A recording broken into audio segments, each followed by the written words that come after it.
진짜 행복이 시작되는 때라는 주제로 제목으로 함께 나누도록 하겠습니다. 태초에 말씀이 계시니라. 이 말씀이 하나님과 함께 계셨으니 이 말씀은 곧 하나님이시니라. 여기서 말하는 이 말씀이라는 단어는요, 저희가 흔히 말하는 그 예수님을 의미합니다.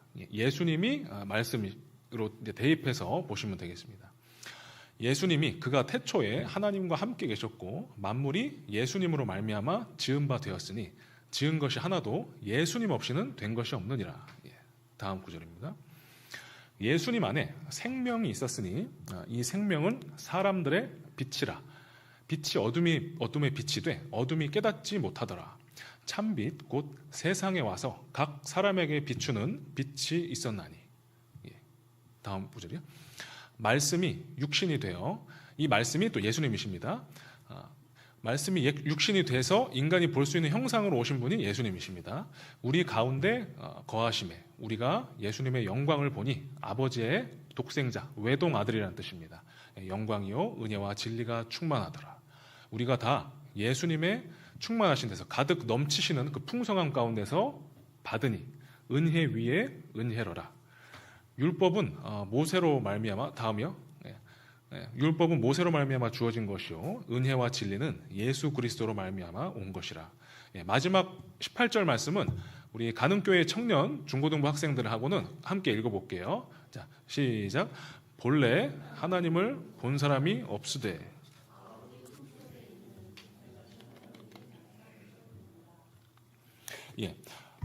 이게 교회 처음 오신 분들일수록 참 모든 게 참 난해하실 수 있어요. 기독교에 대해서. 네, 일부러 좀 성경 말씀을 좀 읽었고요. 여기서 말하는 건 결국 이겁니다.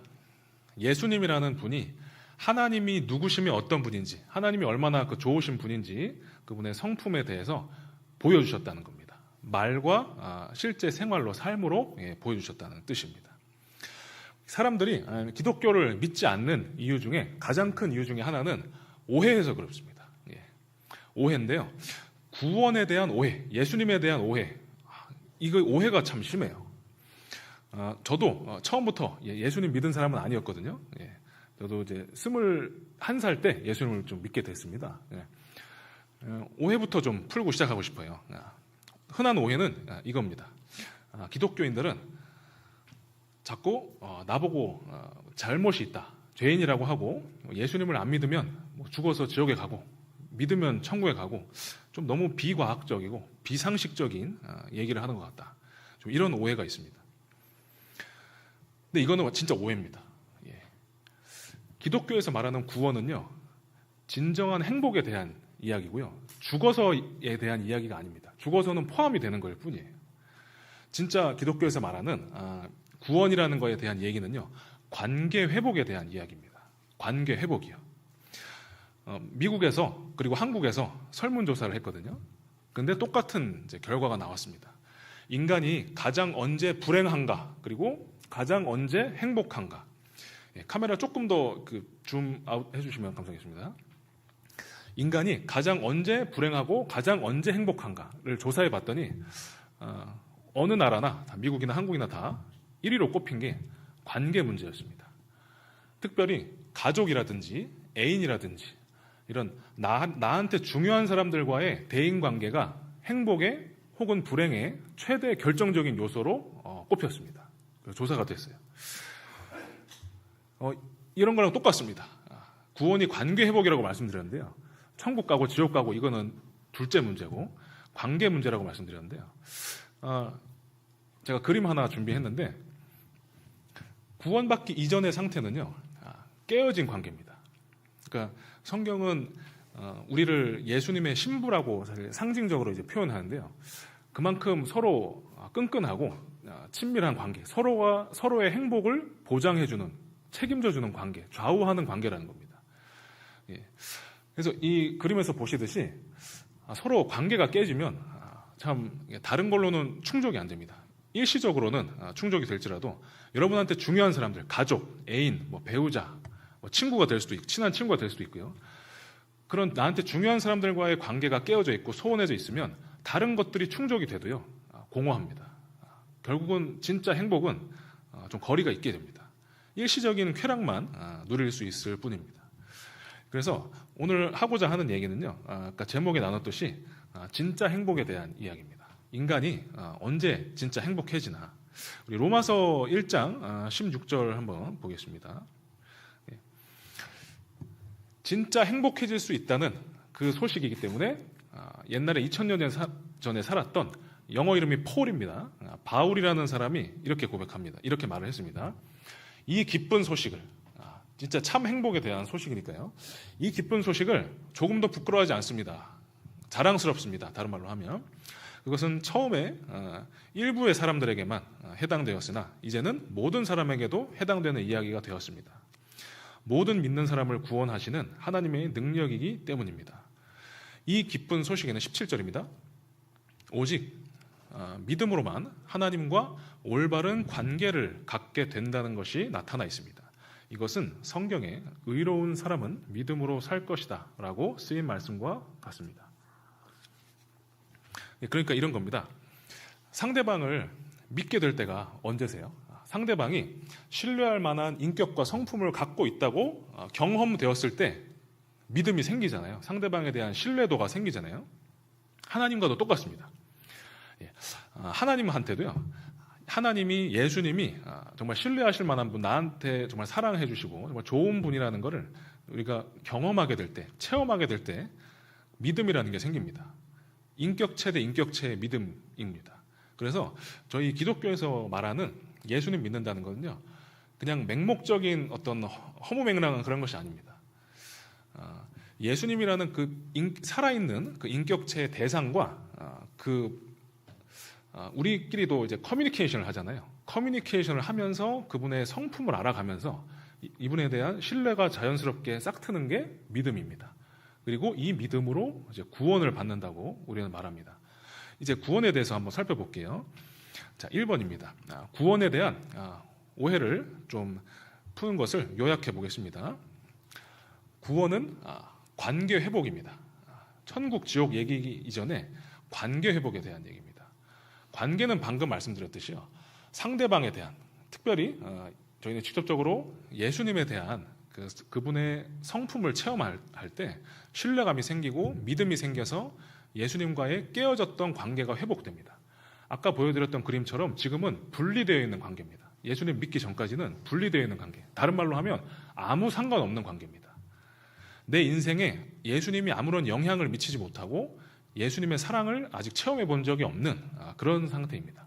그거를 성경에서는 다른 말로 죄에 빠져 있는 상태라고 합니다. 다른 말로는 악한 상태라고 합니다. 그러니까 마치 이런 겁니다. 여러분이 어떤 도덕적인 범죄를 저질러서 혹은 우리나라의 법률을 어겨서 죄인이라는 것이 아니라 하나님 없이 살아가는 그 상태를 우리는 죄요, 악이라고 합니다. 그러니까 이런 겁니다.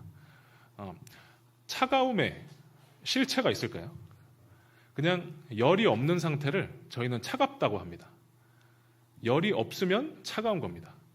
하나님이 없으면 하나님이 없는 그 상태는 악한 상태, 죄에 빠져 있는 상태라고 성경은 말합니다. 그러니까 저도 죄인이고요, 저도 악한 사람이었습니다. 예수님 없이 살았던 그 모든 순간 말입니다. 그래서 기독교는 예수님을 주인이라고도 하고 왕이라고도 합니다. 그런데 신비한 것은 인간을 창조하실 때 예수님의 뜻대로 그분을 주인으로 모시면서 살아갈 때 인간이 가장 행복할 수 있도록 하나님은 설계해 놓으셨습니다. 그래서 예수님을 주님과 왕으로 모시고 그분 없는 인생을 중단하고 그분과 관계 맺으며 사는 인생에 대해서 행복한 인생이라고 성경은 말합니다. 인간이 누릴 수 있는 가장 행복한 인생입니다. 맹목적인 복종의 관계가 아니라 친밀한 관계입니다. 알면 알수록 더 그분을 좋아하게 되고 사랑하게 되는 그런 관계입니다.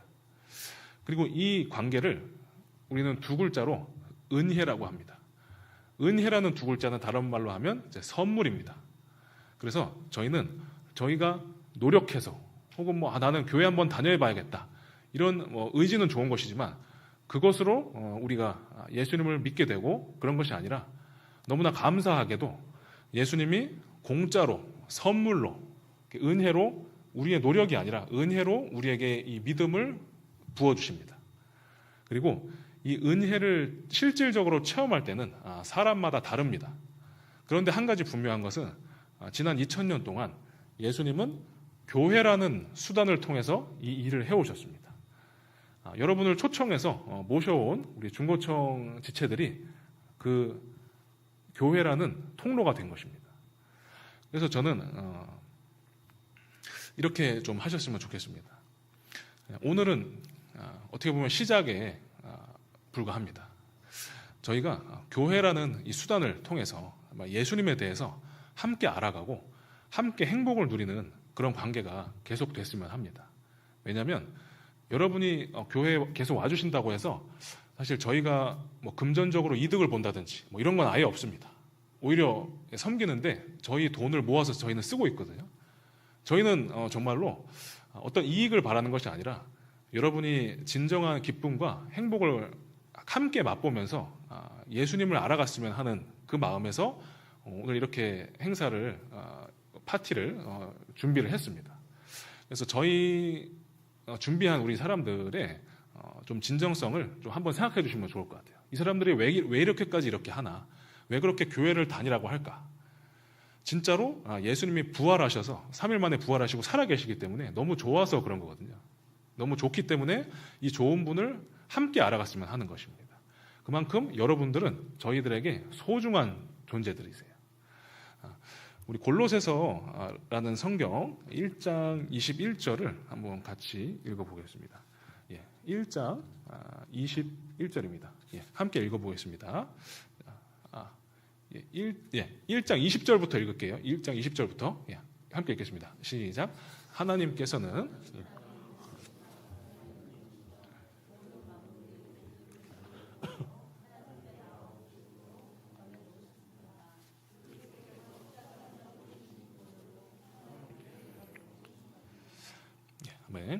여기서 마지막에 보시면 평화의 길이라는 단어가 있습니다. 평화의 길이요.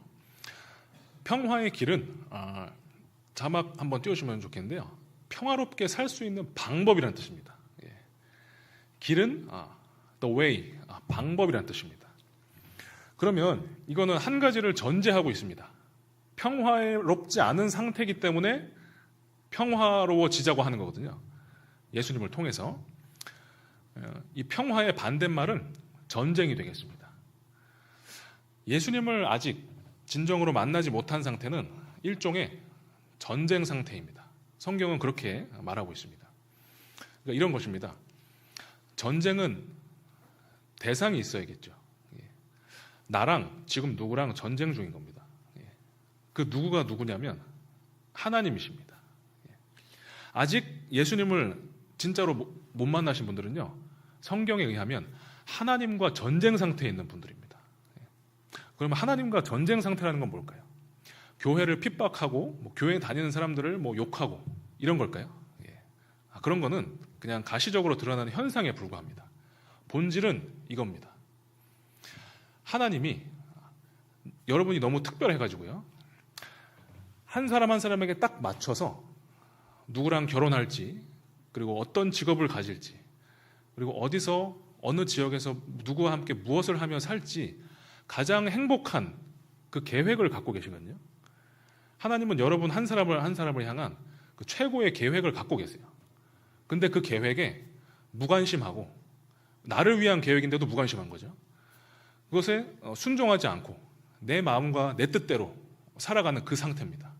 그게 아까 죄라고도 말씀드렸고 악이라고도 말씀드렸고, 이게 또 전쟁인 상태라고 성경은 말합니다. 그러면 평화는 뭘까요? 이제 하나님 무관하게 살아가는 삶을 그치고요, 교회 한번 진지하게 다녀봐야겠다. 왜냐하면 교회라는 수단을 통해서 예수님이 만나주기로 한다니까. 그 예수님과의 관계를 맺는다는 게 뭘까? 예수님과 함께 한 걸음 한 걸음 인생을 나를 향한 그분의 가장 좋은 계획대로 살아간다는 게 뭘까? 가장 행복한 그 삶이라는 게 뭘까? 그거에 대해서 관심을 가지고 한번 시작해 보는 겁니다. 그게 교회 생활입니다. 그리고 이미 경험하신 분들은 그걸 더 이렇게 발전시켜 가시는 거죠. 그리고 이 전쟁 상태를 끝낼 수 있는 방법. 잠깐 쉬자는 게 휴전이죠. 근데 완전히 끝내자는 것은 정전입니다. 예. 그래서 하나님과 전쟁 상태에 있다가 완전히 전쟁을 마치고 정전 상태를 선언하고 이제 하나님과 화평하고 친밀하고 관계 맺는 그 관계로 다시 들어간다. 인생을 다시 시작해 보겠다는 그것이 십자가의 의미입니다. 예수님이 십자가에 달리신 의미는 이것입니다. 하나님, 저는 제 힘으로, 제 생각으로 뭔가 이 초월적인 존재인 우주를 창조했다는 그 예수님에 대해서, 하나님에 대해서 알 수 없고 믿을 수 없고 느낄 수 없습니다. 그것을 당신 앞에 솔직히 고백합니다. 그래서 저는 당신을 의지하기로 결단합니다. 예수님의 십자가라는 그 사건을 내가 믿고 싶습니다. 도와주시옵소서. 그 십자가의 의미를 믿고 싶습니다. 그 십자가의 의미는 두 가지입니다. 예수님이 우리의 구원자시라는 것과 예수님이 우리의 주인이시라는 뜻입니다. 구원자시라는 뜻은 이런 뜻입니다. 예수님 없이는 하나님 품으로 돌아갈 수 있는 다른 방법이 없다는 뜻입니다. 유일한 구원자, 예수님을 믿는 걸 통해서만, 예수님과의 관계를 통해서만 우리가 하나님 품으로 다시 돌아갈 수 있다. 이렇게 믿는 것입니다.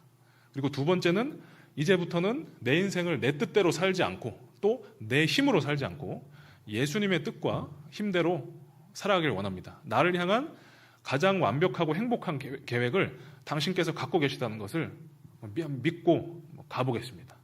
이런 의미가 있습니다. 십자가를 믿는다는 것이요. 요한복음 1장 1절을 한번 띄우시면 감사하겠습니다. 예, 이제 요 얘기 드리고 이제 마칠 텐데요. 아까 말씀드렸듯이요. 구원은 관계 회복이라고 말씀드렸잖아요. 죽어서 천국 지옥 가는 그런 차원이 아니라 훨씬 더 넓고 풍성한 좋은 차원이거든요.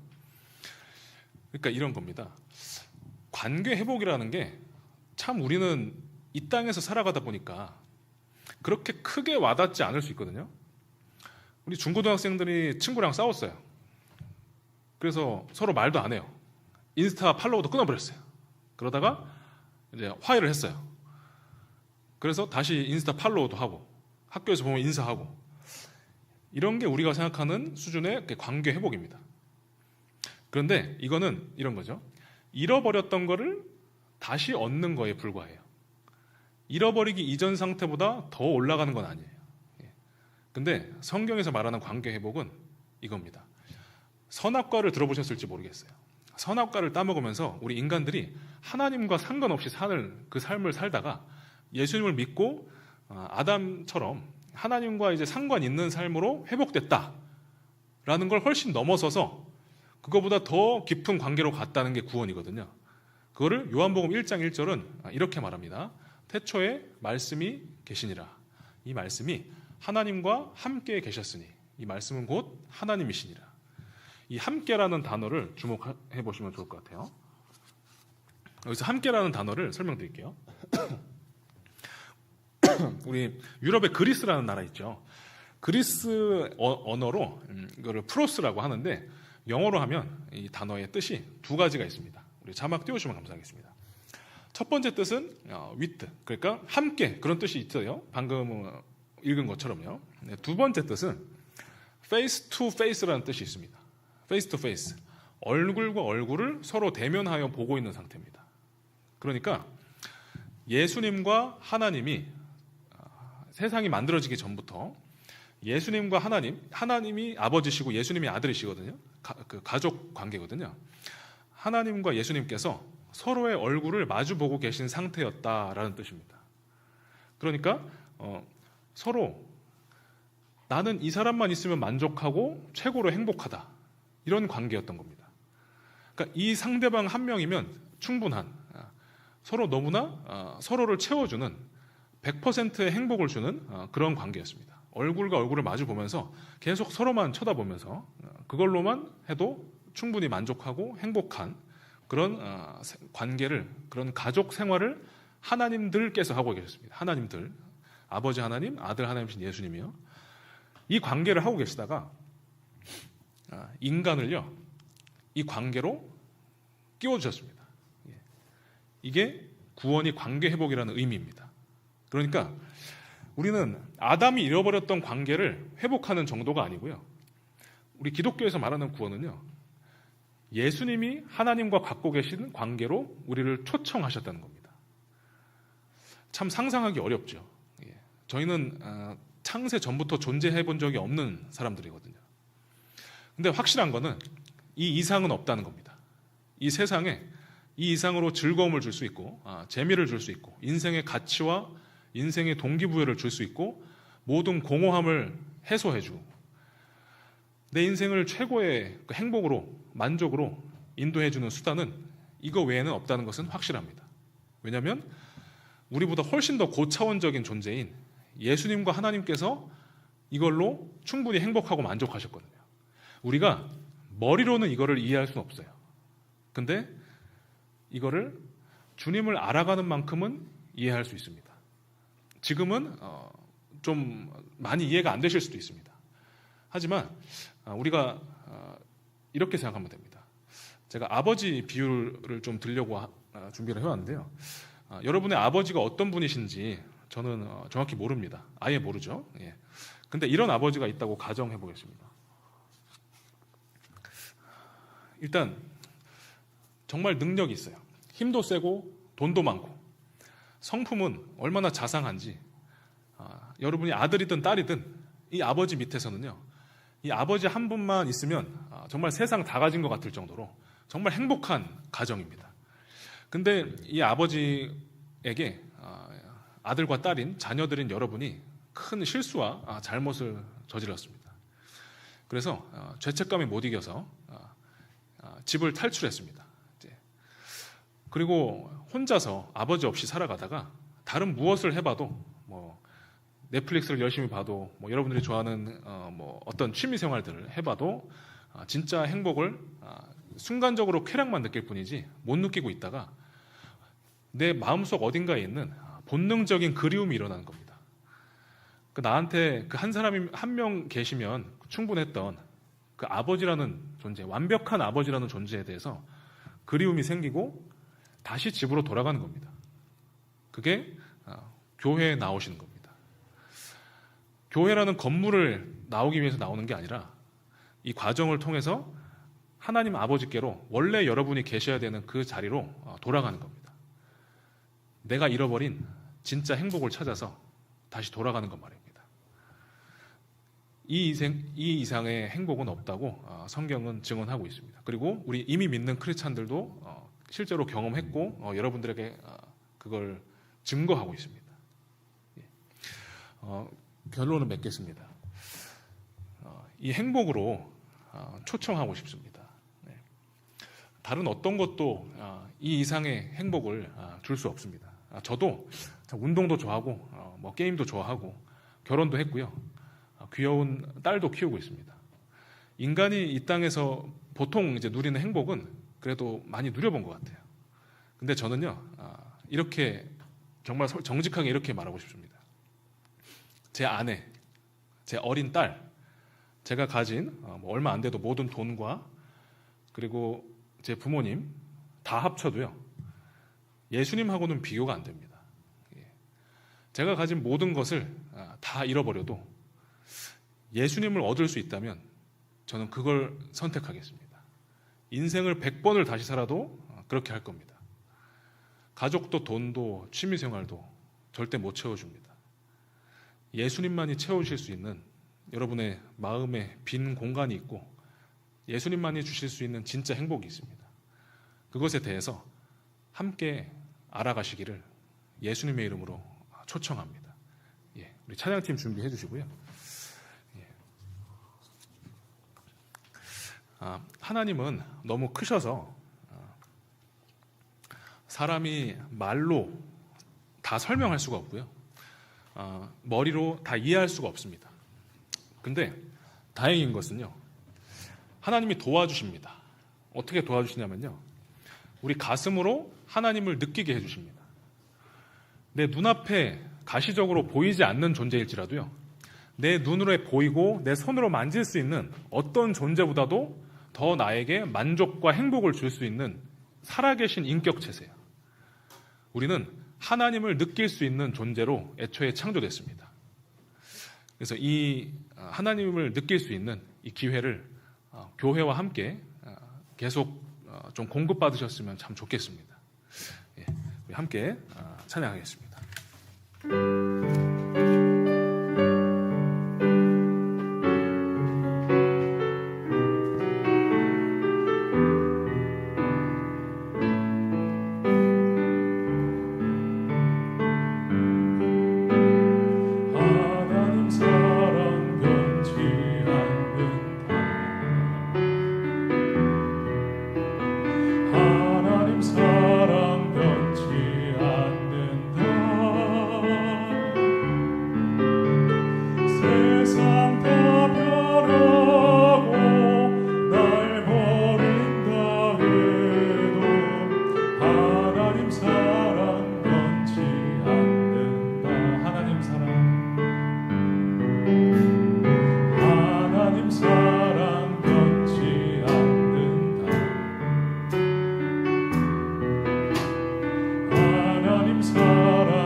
마지막으로 2절 한 번 더 찬양하겠습니다. 하나님 내 길 인도하신다. 하나님 내 길 인도하신다. 나의 가는 길 다 주님께 있으니 하나님 내 길